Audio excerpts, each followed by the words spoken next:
Last night, around 9 something, my family and I were in the den over there. The wind whipped up, the window exploded on us. We ran into the hallway, daycare room exploded on us. We're all safe, but this is the aftermath. The very next day, that empty space, there used to be a 25 by 25 garage there. It was more of a playroom, had all of our fun things in there. It's now non-existent.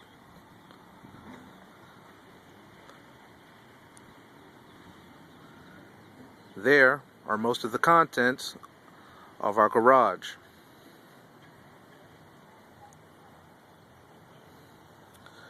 There used to be a wooden play set here. There's the wooden play set, the green heap.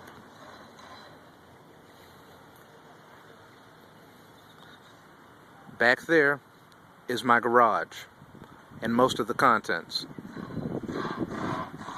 This is my shed that was strapped down. Shed is moved over about 4 feet, but still intact.